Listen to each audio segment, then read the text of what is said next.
Halo teman-teman semuanya, jadi di video kali ini kita akan sharing bagaimana agar kita dapat konsisten dalam investasi. Nah, harapannya video ini bermanfaat ya bagi teman-teman semuanya. Oke, berdasarkan pooling yang pernah saya lakukan beberapa waktu lalu teman-teman, dan hasilnya seperti ini, bahwa teman-teman lebih senang untuk investasi atau dipanggil sebagai seorang investor. Benar ya teman-teman? Dan menjawab salah satu dari pertanyaan teman-teman kita, yaitu dari si Jai, Bang, biar konsisten investasi bagaimana caranya? Soalnya selalu kegoda habis kejajanan uangnya. Nah, terima kasih Jai atas pertanyaannya. Komen dong di video ini bahwa video ini sudah merupakan request dari kamu dan kamu bakal dapat piring cantik. Oke teman-teman, jadi di video kali ini kita akan ngebahas si Jai. Jai, di video ini kamu akan menjadi contoh ya Jai ya untuk sharing teman-teman. Nah, jadi kasusnya si Jai mungkin mendapatkan income atau pendapatan yang lumayan, namun sering habis dan nggak bisa investasi.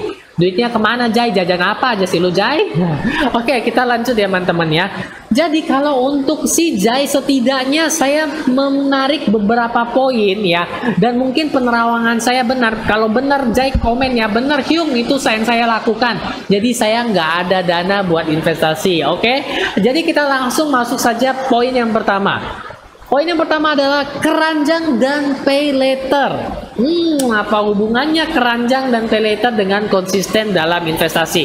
Nah, di era seperti ini tidak jarang kita temukan.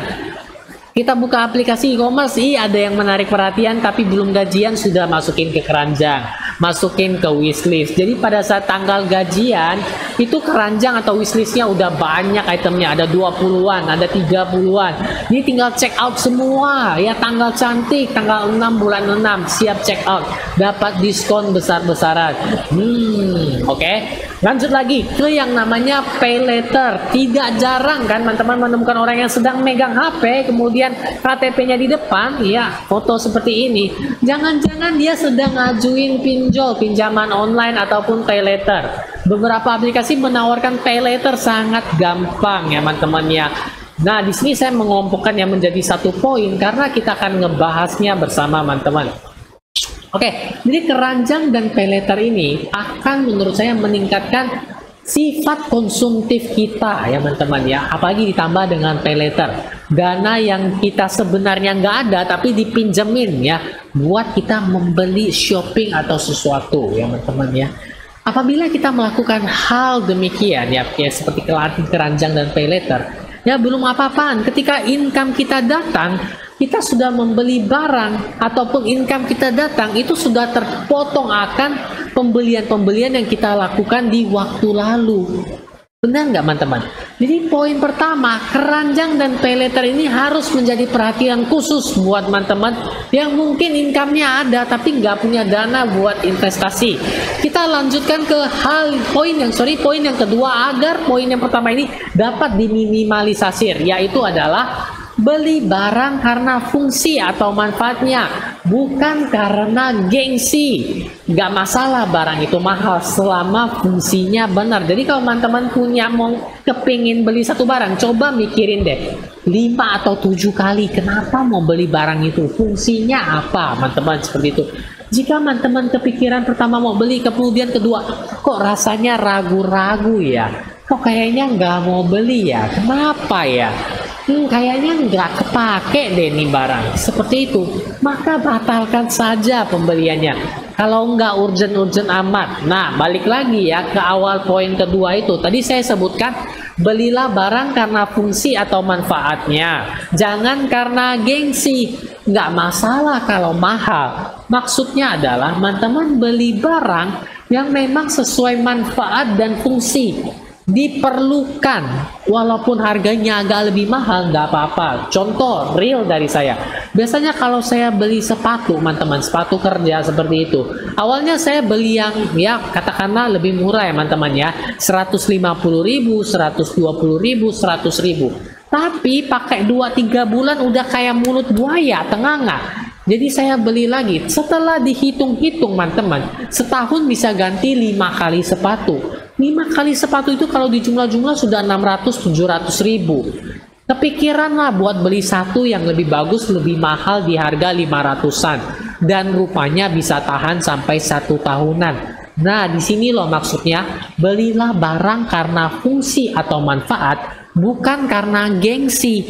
Nggak masalah kalau mahal. Lain cerita kalau saya beli sepatu merek branded jutaan, memang pakainya lama teman-teman, tapi ya kan mikir-mikir juga. Kenapa? Kalau income belum sampai, kenapa harus pakai yang seperti demikian, yang ada klip-klip emasnya, yang ketika diinjak keluar lampunya?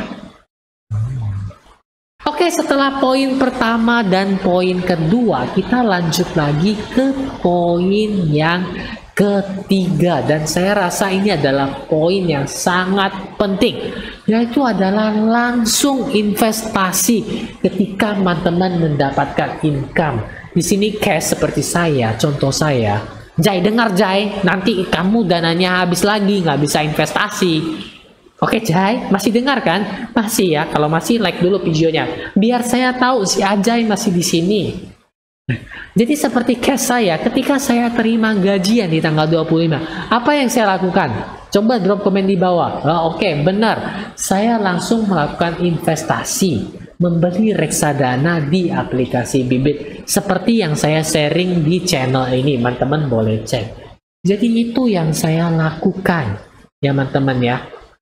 Ketika ada income, ada dana masuk, langsung kita investasikan. Teman-teman boleh bagi porsinya, nggak masalah. Saya nggak maksa teman-teman untuk sekali invest harus gede.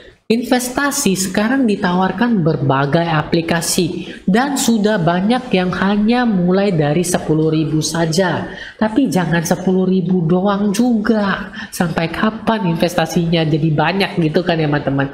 Jadi sesuaikan dengan porsi teman-teman masing-masing. Sesuaikan dengan income masing-masing. Sesuaikan dengan latar belakang masing-masing ya teman-teman.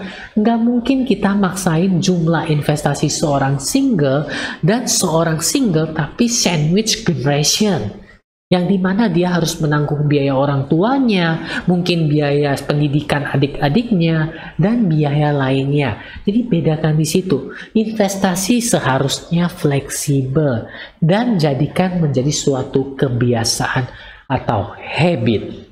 Nah, jadi saya rasa seperti itu tips-tips yang saya berikan kepada si Ajay supaya agar dia bisa konsisten dalam investasi. Ya, beberapa poin ini menurut saya penting, dan apabila bisa diaplikasikan dalam kehidupan kita, saya jamin kita bisa konsisten dalam investasi seperti yang saya lakukan dan sudah saya sharing di channel ini. Oke teman-teman. Oke Jai, sudah bisa ya Jai ya? Jadi jangan ada alasan lagi, nggak bisa investasi yuk, nggak ada dananya, kepake buat jajan apa lu Jai? Oke teman-teman, jadi saya rasa sekian dulu video kali ini. Bagi teman-teman yang punya pertanyaan, request, ataupun apapun itu juga seperti si Ajay, langsung saja drop komen di bawah ya teman-teman.